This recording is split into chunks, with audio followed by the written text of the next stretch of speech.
Welcome back to Investing Talk Podcast. Today we're taking a close look at D-Wave Quantum, QBTS. You sent us a stack of info, recent news, financial analysis, and, well, our mission is to unpack what's most important for you to understand right now. And they've got earnings coming up May 8th, so this feels pretty timely. Let's see what stands out. Yeah, definitely timely. And that earnings report on May 8th is the immediate thing to watch, clearly. But also, right alongside that, they announced these enhancements to their hybrid quantum solvers. Ah, yes, the continuous variables thing. Exactly. They now support continuous variables with linear interactions. It sounds technical, but it could really improve applications like, budget and resource allocation. Okay, hold on. Continuous variables, that still sounds a bit, well, abstract. Can you maybe give us a feel for how that changes things in the real world, like for budgeting? Okay, think of it like having a dimmer switch instead of just a simple on-off light switch. Your standard qubits are often like those on-off switches, 0 or 1, binary. Continuous variables are more like that dimmer. They allow for settings anywhere along a range. So you can represent complexities like, say, exact budget percentages or resource levels much more naturally, things that aren't just yes or no. Ah, okay. So it makes the modeling closer to reality, more nuanced. Precisely. It lets their solvers handle those kinds of linear, continuous problems more directly. It's about making the quantum approach more practical for certain types of business problems. Okay, that makes sense. Moving from just theory to actual problem solving. Mhm. And speaking of practical, we saw those customer implementations mentioned. NTT Docomo, reducing base station congestion by 15%.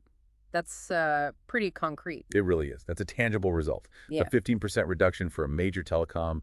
It shows, a potential real-world impact and return on investment. Yeah, you can definitely point to that. And it highlights how quantum optimization could actually help with complex infrastructure challenges. And then there was Ford Otosan using them for vehicle production sequencing, another big name, totally different field. Mhm. And what's interesting is both of those examples are optimization problems. Right.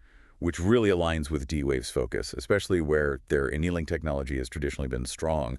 They seem to be finding a niche there. Okay, let's shift over to the financials then. That $150 million at the market equity offering, that sounds pretty significant. What's the immediate takeaway there? Well, first off, it's a good chunk of cash for them. And at the market, or ATM offering, means they can sell new shares into the market over time, not all at once. Right. So it boosts their balance sheet, gives them more fuel for R&D, for operations, pursuing their goals. It's a way to fund the business. And does it signal anything to the market? It can. Mm-hmm. It shows they're proactively managing their finances, securing capital. Depending on the context, it could also, dilute existing shareholders slightly over time, but the main point is strengthening their financial position. Okay. And looking at the revenue, FY 2024 was $8.8 million. Q4 was $2.3 million. The year-over-year growth seems kind of slight, right? Okay. Around 0.8%. Yeah, the top-line revenue growth itself isn't explosive yet. But, and this is the key thing, their bookings surged, up 128% in fiscal 2024. Whoa, okay. 128%. That's a huge difference compared to the revenue number. What's driving that? That's the divergence we need to watch. Strong bookings are like a pipeline for future revenue, and the source seems to be enterprise adoption of their hybrid solutions. So bigger companies are signing up, committing to using the technology. So the idea is that this huge jump in bookings should translate into higher revenue down the line. That's the expectation. It suggests they're moving past just trials or interest and into actual customer commitments. That 128% isn't just noise. It signals real traction, something to definitely look for updates on in the May 8th earnings. But then you look at the earnings per share, the EPS, negative $0.37 for Q4, missed the consensus by quite a bit, $2.28. And no positive EPS recently. Right, and that's not entirely surprising, is it, for a company deep in quantum R&D? No, probably not. Standard playbook for this kind of deep tech. Pretty much. Profitability is often, a ways off in this sector. They're spending heavily around $35 million a year on R&D alone. That's a necessary investment to stay competitive, but it hits the bottom line. Mm-hmm. And the Q1 FY25 consensus is also negative, between I get you 5 cents and I get you 11 cents. So nobody's expecting profits just yet. Missing the estimates, though, that can sometimes worry investors. Okay. But on the plus side, their cash reserves look pretty strong, $178 million as of December, against liabilities of about $62 million. Absolutely. That's a healthy cushion. It gives them a considerable runway to keep funding those operations, the R&D, the admin costs, even while they're loss-making quarter to quarter. Yeah. mitigates some near-term funding worries. And what about that price-to-book ratio, estimated around 1 to 2 times? How do we read that for a company like D-Wave? Well, price to book compares market cap to the book value of assets. Yeah. A low PB, like 1-2x, might sometimes signal undervalued. But for a pre-profit tech company like this, it often reflects the inherent risk and uncertainty about future earnings, rather than being a straightforward bargain. It's low compared to maybe some profitable tech giants, but you're betting on future potential, not current asset value generating profit. Got it. Okay, let's talk about their actual business. They have this dual model selling hardware, the Advantage system, and also cloud subscriptions. Leap. Is that common? It's a smart, diversified approach. Yeah. Selling the hardware caters to organizations, maybe government or large research labs, that want the machine on site. Right. Control. Yeah. And the Leap Cloud service opens it up to, well, basically anyone with a credit card and a problem to solve via subscription. Much wider reach, lower barrier to entry for many potential users. It captures different market segments. And their focus seems quite specific: optimization problems, logistics, finance, pharma. Yes, and that seems deliberate.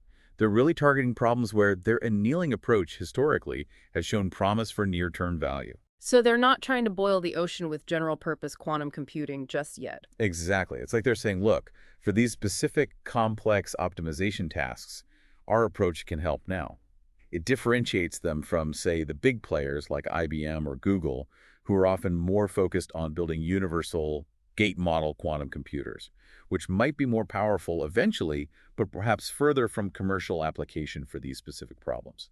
You mentioned annealing versus gate model. That's kind of the core technical difference, isn't it? D-Wave with annealing, others with gate model. Is one just better? It's not really better across the board, more like different tools for different jobs, especially right now. Gate model is generally seen as the path to universal quantum computation, tackling a wider range of algorithms in the long run. Okay. But annealing seems more mature, or at least more readily applicable today, for certain optimization tasks, finding the lowest point in a complex energy landscape, which maps well to business optimization. And D-Wave is sticking purely to annealing. Well, interestingly, the materials mentioned, they also have a newer focus, incorporating gate model architectures. So it seems they're hedging their bets, or maybe aiming for a hybrid future, trying to get the best of both worlds, perhaps. Okay, so that dual architecture could be a real strength then. Versatility. Potentially, yes.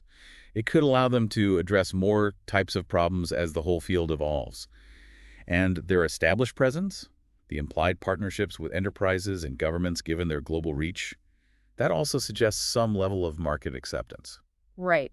But let's talk red flags. The big one seems to be that unproven path to profitability. That's definitely the elephant in the room for the whole quantum sector, not just D-Wave.